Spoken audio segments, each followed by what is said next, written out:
This is what clinical research has demonstrated conclusively at this point, and I've tried to make that point a few times here, that mentorship is the magic bullet. That if you want to work with and heal and have some progress in dealing with the technology addictions of young people, mentorship is the way to go. Mentorship involves a certain kind of skill, a certain kind of interpersonal skill that you might even call a kind of counseling skill. And I've given you some suggestions here about what mentorship skill looks like. I'm going to stay on this side, George. And down here, the last line, I think you can see it says, parents cannot fulfill the mentorship role. They can't. You can do some of it. But the mentorship role requires a kind of neutrality, which traditionally was offered by grandparents and is not so much in the modern world. But parents can't be neutral about their kids' development. That's not their job. The job of parents is to be biased. The job of parents is to have very firm ideas about what their kids should and should not do. So my daughter, who's 15, she's thinking about university a couple of years. And if she came to me and she said, Dad, I've decided that I don't really want to go to university. I think what I want to do is trek barefoot across the Sahara. I wouldn't be able to be very neutral about that. I wouldn't be able to say, dear, that sounds like a really fascinating adventure. What draws you to that? It'd be really... But a grandparent can do that, right? Or a good mentor who's not a grandparent can say, wow, that's quite a thing. And why are you so interested in that? And what would that look like? And how would you do it? And that's the job of the mentor, is to be neutral and curious, not to be judgmental and boundaried. And so in some sense, parents are limited in the extent to which they can provide mentorship. In terms of technology addictions, there's a mentorship for each kind of technology addiction. So in the reader, you can see how these match up. Some kids need a sense of trust, safety, and belonging. Some of them need fulfillment. Some of them need healthy action and exploration. Some of them need empowerment. And it depends on the technology addiction that they have. Their needs will be different depending on that.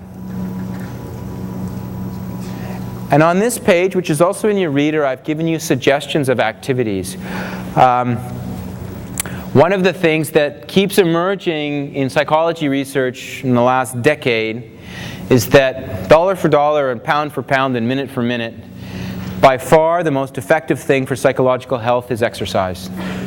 Exercise is better than meds for depression. It's better than therapy for anxiety. It's better than everything for everything. Exercise works.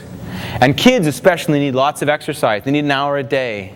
So I've given you some suggestions here for the 4 different categories of technology addiction and of the nervous system as the addiction, which part of the nervous system the addiction targets. I've given you some suggestions about different kinds of activities to think about with regard to childhood development.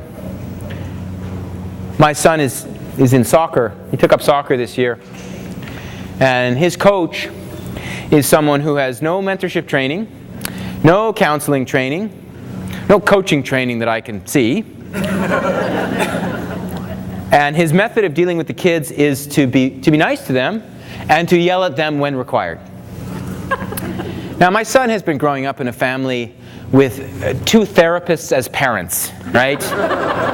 Where we talk about everything all the time. And a few months ago I said to him, how's it going with the coach, And he said, oh yeah, it's good, Dad. The coach, he doesn't want to just talk about everything. He just tells you what to do, right? I thought, okay, good, excellent, good mentorship, right? Part of the job of mentorship is to get people who are other than parents, who give the child a different perspective than just getting the same parental thing all the time, right? So this can be done in the context of activities. And I've given you some suggestions there about how to think about and how to enact some of those kinds of things. As you can probably see by now, the fix to technology addictions is not a simple thing, really. And I hope you didn't come to this presentation tonight hoping that I would say, just take the computer away, right? It's not that simple. It requires a whole bunch of things to think about. And I've given you some suggestions about what might be called counseling strategies or counseling statements or things to think about in childhood development. And I'm not going to talk about these. I'm going to leave them with you. They're explained quite well in the reader. I want to get to the tips for parents, which is what most of you came for, practically speaking. And that is in your reader on page 15. Thank you. And now I will move to the other side.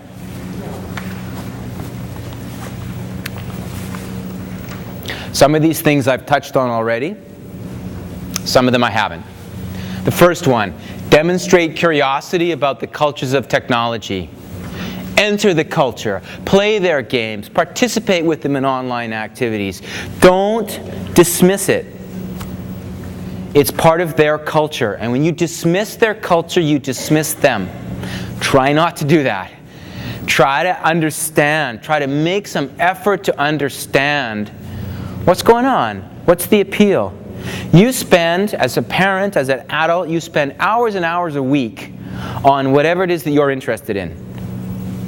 And it's a kind of like the same thing. Spend a few hours a week on what they're interested in.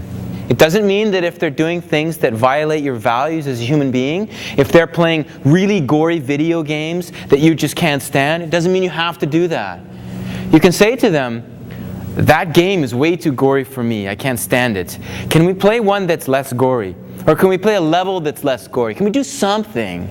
The basic goal here is to enter the conversation, enter the culture, and be a part of it. The second thing is to educate yourself about the evolving and complex worlds of online cultures. There's a whole bunch of stuff. There's a whole bunch of online cultures. And you need to know something about it. Also, spend time developing healthy online habits for yourself. So that's parental cell phone use, TV habits, other kinds of things.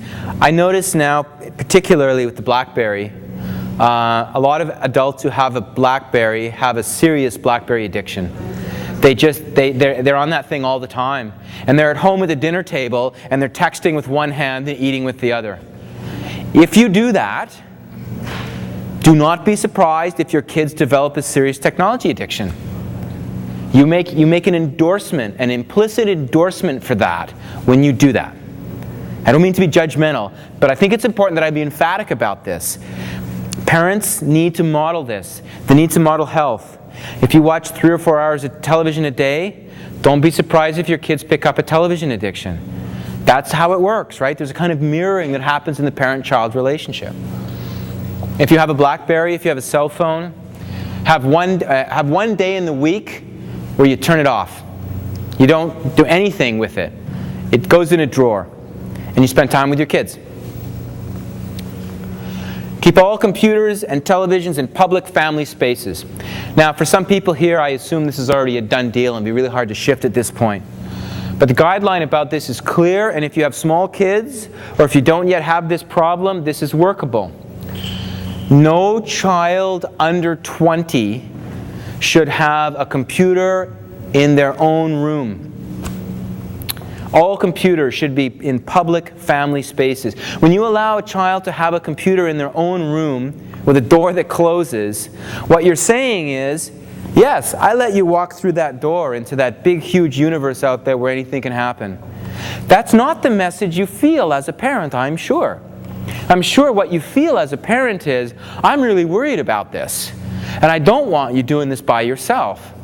But when you give them the computer, and they can go in their room, and they can go on that computer anytime, that's problematic for you, it's problematic for them, and they, frankly, are not capable of demonstrating the kind of judgment that would be required to have ideally healthy online habits. They're kids, and they're not going to be developmentally capable of making those kinds of judgments till after age 26.